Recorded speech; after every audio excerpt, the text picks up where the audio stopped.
bem-vindos ao Profei Pode UEM, o podcast onde teremos um bate-papo sobre a formação de professores em educação especial.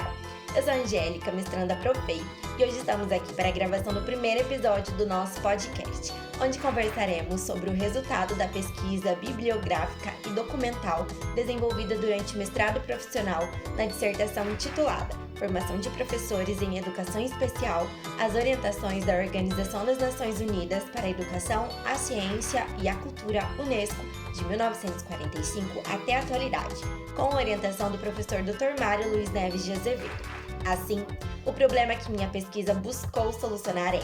quais são as orientações da UNESCO no que tange a formação de professores em educação especial desde 1945 e sua relação com o contexto social de cada época? E para responder a esse problema de pesquisa, seguimos alguns passos. O primeiro passo da pesquisa envolveu um estudo sobre como foi a evolução da concepção de educação especial nos documentos da UNESCO.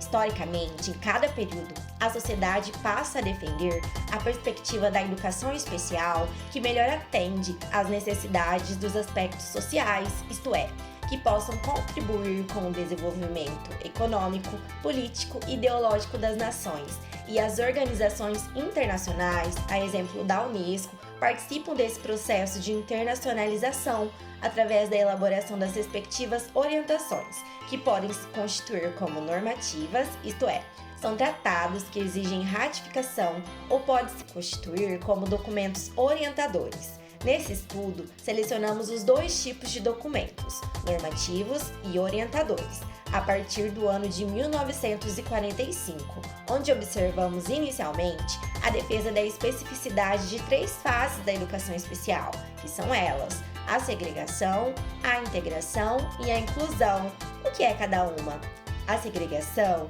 se constituiu como a primeira forma de atendimento apenas para asilo e abrigo das pessoas com deficiências, que poderiam representar um mal à sociedade, mas que a partir da atenção médico e psicopedagógica passa a assumir por volta da primeira metade do século XX uma atenção às possibilidades de aprendizagem das pessoas com deficiências diante da valorização dos estudos científicos da modernidade. Nesse período, percebe-se então nos documentos da UNESCO a defesa da proteção dos homens que voltavam das guerras e também formas de amenizar as vulnerabilidades intensificadas por esse cenário, a exemplo das doenças e da pobreza associadas no período às deficiências. Assim, nas entrelinhas dos documentos nesse período, percebe-se a necessidade de assistência e proteção dos homens, incentivando o aumento dos atendimentos aos impedidos, muitas vezes, de acessar as escolas, e também, quando eles não se adequavam às escolas comuns,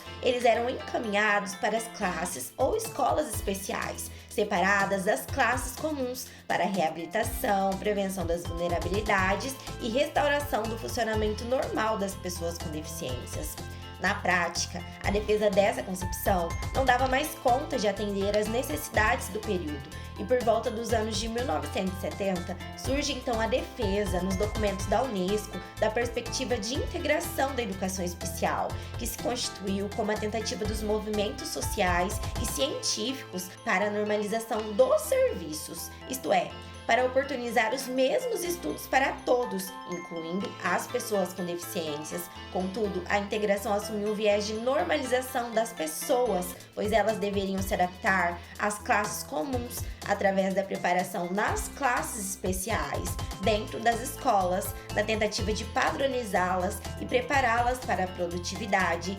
eficiência e eficácia que eram requeridas no período. Assim, ao analisar os documentos da UNESCO, percebe-se a defesa da integração, onde o acesso às escolas regulares incentivaria a preparação em classes especiais para a convivência comum no respectivo período. Porém, mais uma vez, na prática, a defesa dessa concepção, quanto à sua forma de organização, intensificou ainda mais os casos de segregação das pessoas com deficiências, diante da ausência de adaptações nos espaços, recursos e na forma de instrumentalizar o acesso. Então surge a defesa, a partir dos anos de 1990, nos documentos da UNESCO, da perspectiva de inclusão da educação especial, onde defende que todos devem ter as mesmas oportunidades e a escola deve adequar-se às necessidades de toda a diversidade, como questão de justiça social, o que envolve o direito de proteção das pessoas com deficiências contra as diferentes barreiras que levam à exclusão. Assim, ao analisar os documentos da Unesco, nesse período percebe-se a internacionalização da perspectiva de inclusão da educação especial nos documentos. É importante destacar que em cada período houve então a defesa nos documentos da Unesco de cada perspectiva de educação especial que melhor atendia e atende às necessidades sociais de cada período. Nesse processo, convém ressaltar também que o surgimento de uma nova concepção de educação especial, na prática, não impede que as anteriores continuem a coexistir, pois cada país tem uma realidade. Em alguns casos, podemos observar classes e escolas que ainda se organizam na perspectiva de integração, e também algumas escolas especiais que desenvolvem atendimentos às pessoas com deficiências, o que se constitui como opção de escolha às famílias. Resumindo, de modo geral, nesse primeiro passo da pesquisa, que envolveu uma análise bibliográfica de autores sobre os documentos da Unesco, identificamos que essas perspectivas de educação especial, defendidas pelo organismo internacional, influenciaram diretamente nas orientações sobre a formação de professores em educação especial e, consequentemente, no modo como a educação especial também se desenvolveu no Brasil. Então vamos para o segundo passo da nossa pesquisa, que envolveu a análise dos documentos da Unesco produzidos desde 1945, buscando informações sobre a formação de professores em educação especial.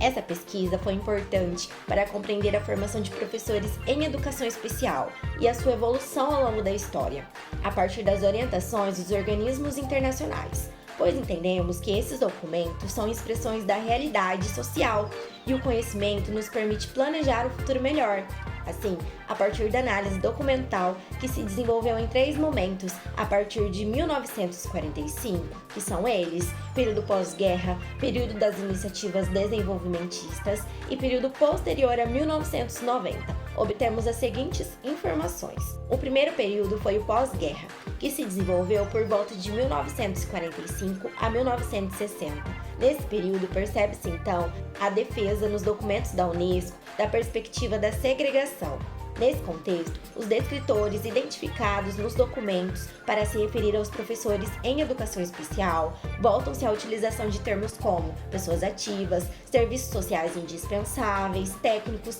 que se aproximam de um olhar articulado à assistência para a figura do professor de educação especial no respectivo período. Esses profissionais atuavam nas escolas e classes especiais, separadas das classes comuns. Nos documentos selecionados, entende-se que as orientações para a formação desses profissionais estavam nas entrelinhas dos documentos e articulam-se à assistência. Assim, percebemos as seguintes orientações. Primeiramente, a defesa do treinamento dos profissionais assistenciais especialistas em nível técnico, somente para a área da deficiência específica de atuação, com o objetivo de colaborar para a possível reabilitação e enfrentamento dos problemas sociais, no incentivo à participação laboral das pessoas com deficiências. Percebemos também nas orientações um discurso justificador da Unesco para reforçar aos países a necessidade de assumir o compromisso com as respectivas orientações e aponta, nesse caso, os problemas e consequências de cada contexto e qual tipo de formação de professores da educação especial era necessária e quais as estratégias a adotar. Assim, nesse período, diante de problemas que envolviam preconceito e intolerância originária das guerras que causavam os problemas de higiene, doenças e pobreza associadas no período às deficiências, os documentos destacam a necessidade de fornecer aos professores os conhecimentos e os valores morais e culturais para a prevenção de conflitos, proteção social, reabilitação e diminuição das vulnerabilidades. A exemplo, cita como estratégias formativas necessárias a oferta de cursos e atividades extracurriculares, conferências, acesso a impressos, a formação técnica específica, os intercâmbios e as missões. Ao comparar essas orientações à realidade vivenciada no Brasil nesse mesmo período, percebe-se no país a efetivação dos primeiros projetos de capacitação para o preparo de técnicos para terapia e burocracia, sob o viés médico e psicopedagógico, Tratava-se da formação de professores normalistas especializados em nível técnico médio.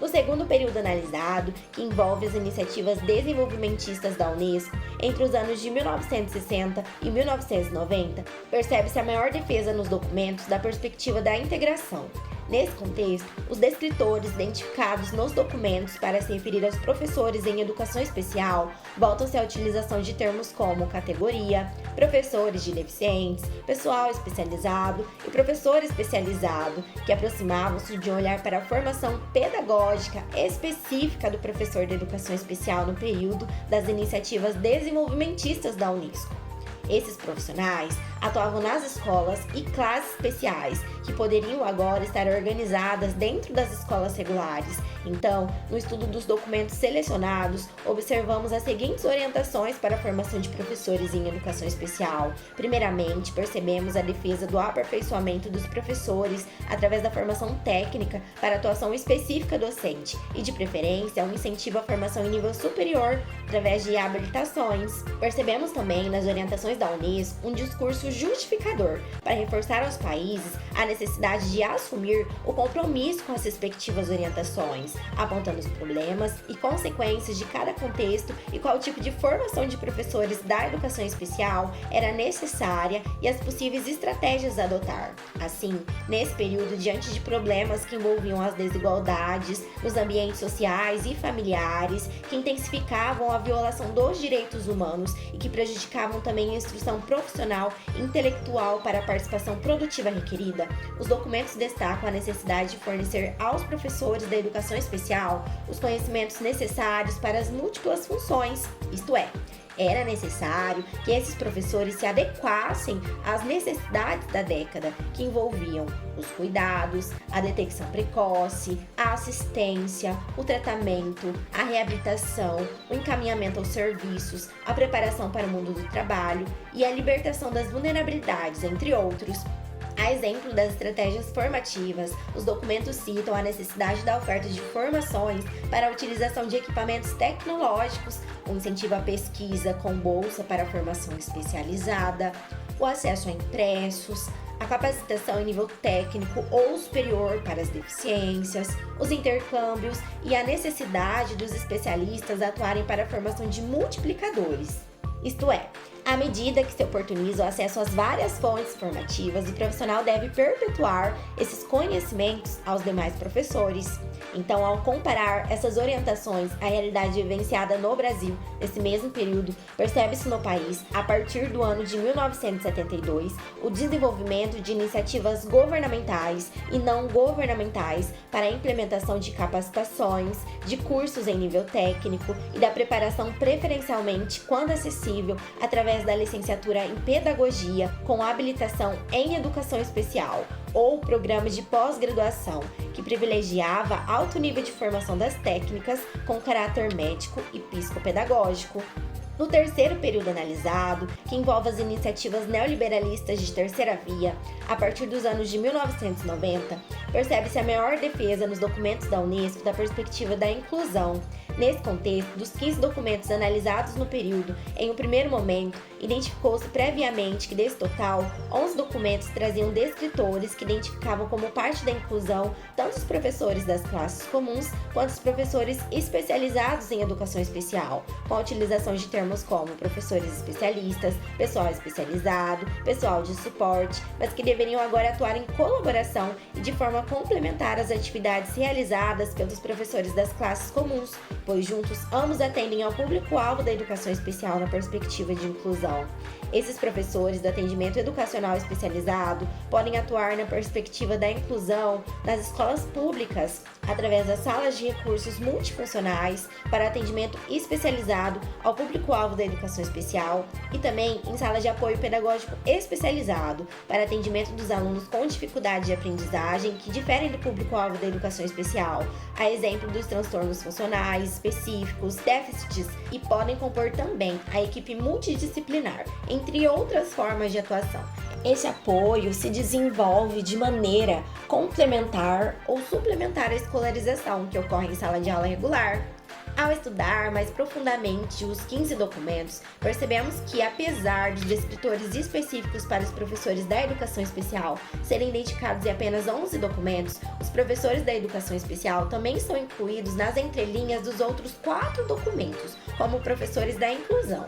Assim, nas análises realizadas, identificamos orientações específicas para os professores da educação especial em 2 documentos e orientações generalistas para os professores que atendem ao público-alvo da educação especial em 3 documentos, o que engloba os professores especializados e os professores capacitados que atuam nas escolas regulares. Esses documentos definem os conhecimentos da educação especial para ambos os professores. Isso porque os professores do atendimento educacional especializado desenvolvem um papel complementar que começa nas salas regulares. Assim, esses documentos definem as seguintes considerações para ambos os professores. Primeiramente, é necessária a defesa da formação permanente ao longo da vida para o desenvolvimento de habilidades e competências, e a formação inicial deve proporcionar para todos os professores os conhecimentos sobre os direitos humanos, a justiça social e os direitos das pessoas com deficiências para atender a toda a diversidade. Esses saberes devem anteceder quaisquer formações específicas às deficiências.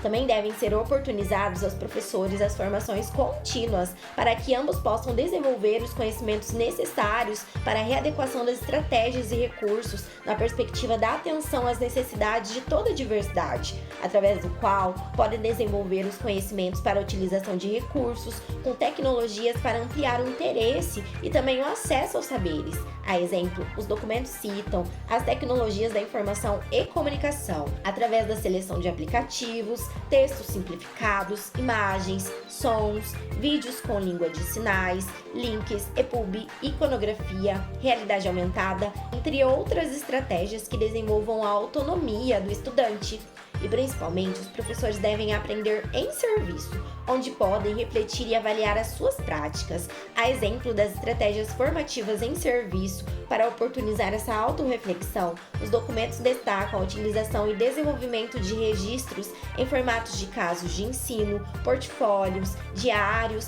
memoriais, entre outras estratégias. Os documentos destacam também a necessidade de desenvolver um trabalho colaborativo entre os professores das classes comuns com os professores do atendimento educacional especializado, de modo que possam planejar juntos, compartilhar ideias, recursos e observar os trabalhos diários. E também percebe-se a importância da articulação das atividades escolares com as famílias, que devem, em conjunto com os docentes, acreditar nas possibilidades ilimitadas de todos os homens de aprender. E quanto às orientações específicas para a formação dos professores especializados que atuam nas salas de recursos multifuncionais, identificamos em 2 dos 15 documentos analisados algumas estratégias para aprimoramento das práticas nas salas de recursos que complementam as orientações já observadas nas abordagens generalistas. Assim, os documentos primeiramente criticam as bases formativas que se desenvolvem articuladas a princípios médicos e psicopedagógicos, sem considerar as necessidades individuais das pessoas com deficiências,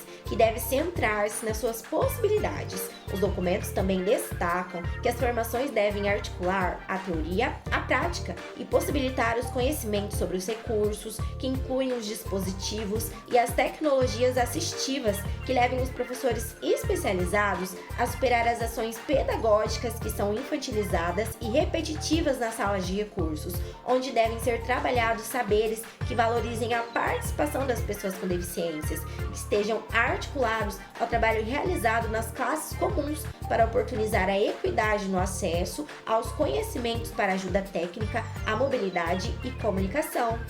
E, como estratégias para a formação continuada, os documentos sugerem a realização de estudos, análises e reuniões para a leitura de textos entre os professores, a realização de cursos de formação e capacitação e a participação em palestras, inclusive sobre acessibilidade, que se articulem à realidade vivenciada e ao público-alvo da educação especial que esses professores atendem. A exemplo, os documentos relatam uma iniciativa local, onde a formação dos professores em braille para atender aos estudantes com deficiência visual que ainda permaneciam em atendimentos segregados, oportunizou a inclusão na respectiva realidade de muitos estudantes que antes deveriam se dirigir a municípios vizinhos. E, além disso, os documentos ressaltam a importância do assessoramento pedagógico para que os professores professores especializados recebam apoio nas salas de recursos diante de seus anseios e limitações. Por fim, nos estudos também percebemos nas orientações da Unesco um discurso justificador para reforçar aos países a necessidade de assumir compromisso com as respectivas orientações, apontando os problemas e consequências do contexto e qual tipo de formação de professores da educação especial é necessária e as possíveis estratégias a adotar. Assim, nesse período é preocupante os problemas atitudinais docentes e as respectivas dificuldades na organização das escolas para a diversidade. Assim, os documentos destacam a necessidade de fornecer aos professores do atendimento especializado e também aos professores qualificados das classes regulares os conhecimentos, as habilidades e as competências para a prevenção, conscientização e construção das aprendizagens necessárias para possibilitar o desenvolvimento da paz, da liberdade e da justiça social. Assim, ao comparar essas orientações à realidade vivenciada no Brasil no mesmo período, percebe-se a maior valorização da formação generalista continuada e em serviço para a formação de professores que atendem ao público-alvo da educação especial. Quem são eles? Nas salas regulares, trata-se dos professores capacitados para atuação com todos os estudantes, incluindo o público-alvo da educação especial, cuja formação deve contemplar conteúdo sobre educação especial em nível médio ou superior e principalmente por meio da formação continuada e em serviço. E aos professores especializados para atuar especificamente com o público-alvo da educação especial nas salas de recursos multifuncionais e também dar apoio aos profissionais das classes regulares. Para estes, a formação acontece em nível superior, nas licenciaturas ou especializações e principalmente também por meio da formação continuada e em serviço de acordo com a Unesco. Nesse cenário, observamos ainda muitas problemáticas a nível nacional. Trata-se do aligeramento e pulverização das temáticas sobre educação especial na formação para os professores capacitados nas salas regulares e também a privatização da formação de professores especializados, que no Brasil é realizada em sua maioria por instituições privadas em modalidade de distância. Então, diante desse cenário, deixamos algumas reflexões para você, professor ou pesquisador. A sua licenciatura trouxe temática sobre educação especial? Elas consideraram as necessidades das pessoas com deficiências? Após a sua licenciatura ou especialização, você se sentiu preparado para atendimento do público-alvo da educação especial nas classes regulares ou nos atendimentos especializados? Ficam aqui algumas reflexões para você, com o objetivo de levá-los a refletir sobre a importância da formação continuada que se articule aos conhecimentos científicos, isto é, a teoria ela tem que estar articulada às necessidades do público-alvo da educação especial, para atender muitas vezes a conhecimentos não adquiridos nas experiências formativas iniciais. Resumindo, após a caracterização das orientações para a formação de professores, percebemos que, no período pós-guerra, para as pessoas ativas ou técnicos, como descritores utilizados pelos documentos, as orientações voltam-se à defesa das formações em nível técnico profissionalizante para assistência a cada categoria de atuação no âmbito da educação especial. No período das iniciativas desenvolvimentistas para os professores de deficientes, como descritores utilizados pelos documentos ou pessoal especializado, as orientações voltam-se à defesa das formações em nível técnico ou superior, com habilitações e especializações. E a partir dos anos de 1990, quando das iniciativas neoliberalistas de terceira via para os professores especialistas do atendimento ao público-alvo da educação especial, como descritores utilizados pelos documentos, as orientações voltam-se à defesa das formações com flexibilidade, que devem ser permanentes, através da formação inicial, continuada e em serviço para solucionar os problemas das salas de aula, tanto das salas regulares como das salas de apoio, que juntas fazem parte do processo de construção das práticas inclusivas. Vamos então para o terceiro passo da nossa pesquisa, onde realizamos o estudo das características do contexto social de cada período histórico desde 1945, estabelecendo sua relação com as orientações obtidas através da análise aos documentos da Unesco. Então, em cada um dos períodos analisados, a formação de professores em educação especial também representou a demanda de cada período para atender aos interesses internacionais. Assim, essas orientações se aproximam das articulações dos aspectos sociais que influenciaram no projeto de novo homem de cada período, Trata-se dos aspectos econômicos que influenciaram em quais as habilidades necessárias aos homens trabalhadores em cada período, também aos aspectos políticos que influenciaram na função do Estado em cada período e, consequentemente, nas intencionalidades das políticas educacionais. E, por último, destacamos as aproximações dos aspectos ideológicos que influenciaram em cada período no modo como os homens deveriam interpretar a realidade e atuar sobre ela. Então, ao realizar a associação desses aspectos sociais com as orientações da Unesco, obtidas através da análise dos documentos sobre a formação de professores em educação especial, entendemos que, primeiramente, no período pós-guerra, onde os documentos trazem orientações para a formação de professores na defesa da perspectiva de segregação como melhor forma de organização da educação especial naquele momento, nós observamos as seguintes aproximações com os aspectos sociais. Primeiramente, nesse período, o aspecto econômico do taylorismo-fordismo defendia um alto grau de especialização para uma única função os trabalhadores nas fábricas. Então, aproximando-se desse aspecto, os documentos da Unesco também passam a defender nas entrelinhas a necessidade dos profissionais da assistência, isto é, que articulam-se à educação especial na época, de desenvolver as habilidades específicas para assistência a cada categoria de atuação ou especialidade sobre uma perspectiva médica e psicopedagógica para a educação especial.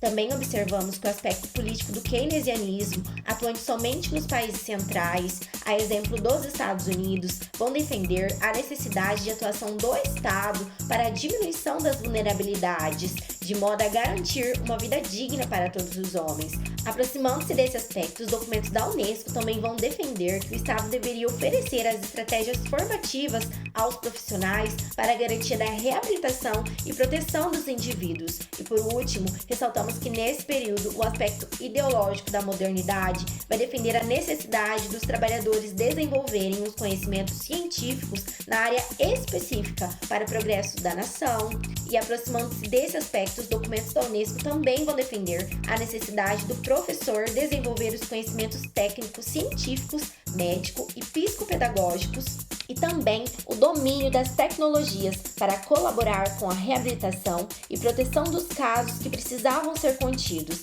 valorizando as possibilidades de aprendizagem das pessoas com deficiências. Então, resumindo, analisando-se a relação das orientações da Unesco nesse período com os aspectos econômicos, políticos e ideológicos aqui destacados, compreende-se que diante da necessidade dos aspectos de produzir nos trabalhadores os conhecimentos e os valores morais e culturais necessários para a reabilitação e prevenção das deficiências, as formações para os profissionais da educação especial também voltam-se ao nível técnico profissionalizante para assistência a cada categoria de atuação, na defesa nos documentos da perspectiva de segregação como melhor forma de organização da educação especial.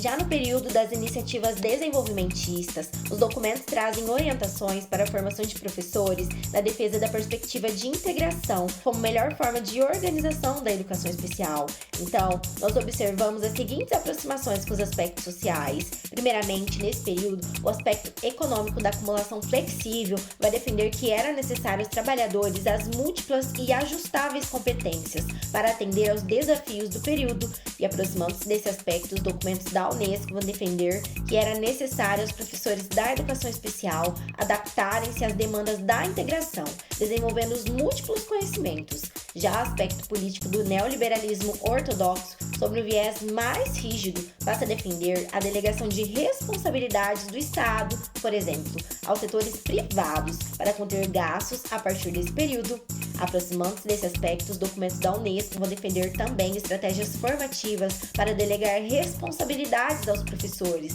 Logo, à medida que o Estado oferece um alto grau de formação a esses professores, pode também exigir deles a responsabilidade para se adaptar juntamente com os alunos às necessidades da perspectiva de integração da educação especial que defendiam no período. Nessa perspectiva, observa-se também o incentivo da atuação das instituições privadas na oferta dessas formações. E por último, o aspecto ideológico da modernidade nesse período vai defender a igualdade de acesso para os trabalhadores assumirem o dever com a produtividade. Aproximando-se desse aspecto, os documentos da Unesco também vão defender que era necessário valorizar a formação técnica ou superior e científica dos professores. Nesse processo, entende-se que os maiores direitos no acesso às estratégias formativas para os professores façam que eles também tenham que se adaptar para assumir os deveres que envolvem a necessidade de contribuir com o processo de normalização das pessoas que era requerido na época. Resumindo, analisando-se a relação das orientações da Unesco nesse período com os aspectos econômicos,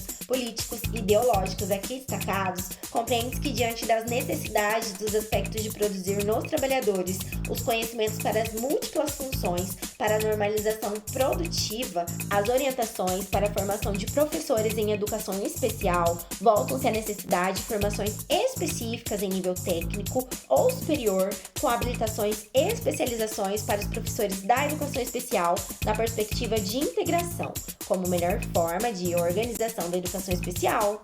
E por último, a partir dos anos de 1990, quando das iniciativas neoliberalistas de terceira via, os documentos passam a trazer orientações para a formação de professores na defesa da perspectiva de inclusão, como melhor forma de organização da educação especial. Assim, observamos as seguintes aproximações com os aspectos sociais. Primeiramente, o aspecto econômico da acumulação flexível vai defender uma formação flexível e ajustável aos trabalhadores, para atender às demandas e imprevistos dos postos de trabalho. Aproximando-se desse aspecto, os documentos da Unesco também passam a defender que os professores do atendimento ao público-alvo da educação especial, tanto os professores das classes regulares quanto dos atendimentos especializados, devem desenvolver as competências e habilidades ao longo da vida, a exemplo da flexibilidade, da liderança, da criatividade, a eficiência para a tomada de decisões e deve elevar também as expectativas em relação aos seus alunos, assim como flexibilizar e reorganizar o currículo de forma colaborativa.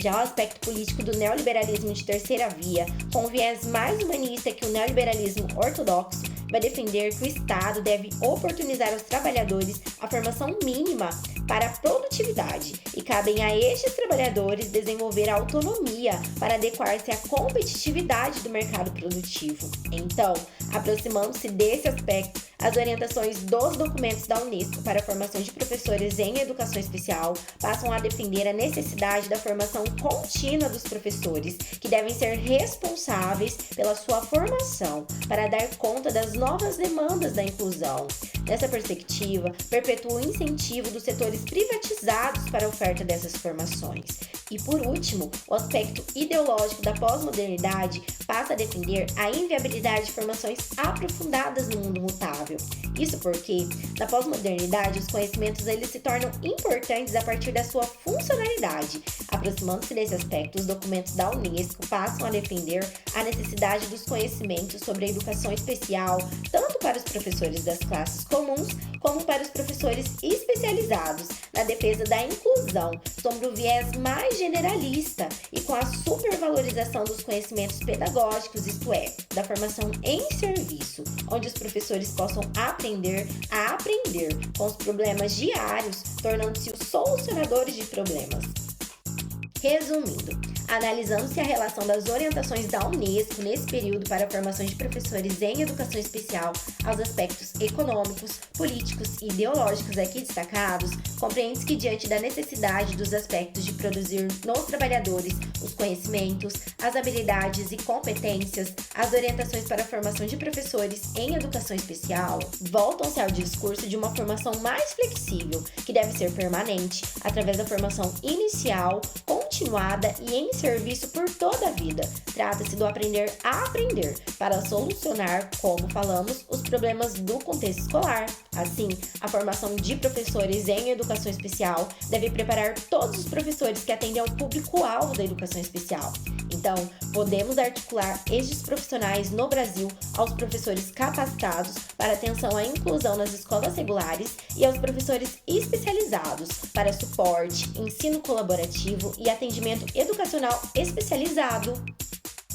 Sintetizando os passos percorridos até aqui, entendemos então que o professor é a chave para a construção das práticas inclusivas. E nesse processo, de acordo com a Unesco, é importante que os professores do atendimento ao público-alvo da educação especial tenham uma formação permanente, que deve se articular a formação em serviço e também a oferta de uma rede de apoio e a disponibilidade de recursos e formações contínuas que podem ser facilitadas pelo modelo de multiplicadores e através da utilização das tecnologias da informação e comunicação. Essas formações, de acordo com a Unesco, devem contribuir para que os professores avaliem as suas práticas constantemente, de modo a colaborar para a construção de novas aprendizagens em serviço, também para que estabeleçam um diálogo com todos os atores da escola, inclusive os familiares das pessoas com deficiências. Nesse contexto, também é necessário que os professores tenham flexibilidade para a organização do currículo, de modo a ajudar os estudantes no acesso aos conhecimentos.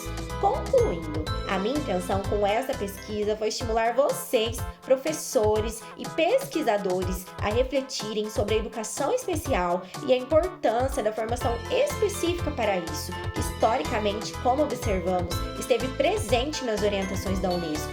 inicialmente nas entrelinhas e depois de forma mais explícita, pois a educação especial envolveu um processo de avanços e retrocessos históricos, não é mesmo? E nesse momento, entendemos que para a efetivação da inclusão, que é um processo, tanto os professores especializados quanto os professores das classes comuns que compõem a escola na perspectiva da inclusão devem participar de formações específicas para que desenvolvam os conhecimentos sobre a educação especial e valorizem as possibilidades ilimitadas de todos de aprender. Então, finalizamos aqui o primeiro episódio do Pode Profe UEM, fazendo um convite a você, querido ouvinte, para participar do nosso segundo episódio, onde realizaremos as articulações das informações obtidas nessa pesquisa com a realidade do município de Umuarama, Paraná. Trata-se de uma entrevista com a participação da Secretaria Municipal de Educação de Umuarama. Contamos com a sua presença. Você não pode perder essas ricas contribuições, não é?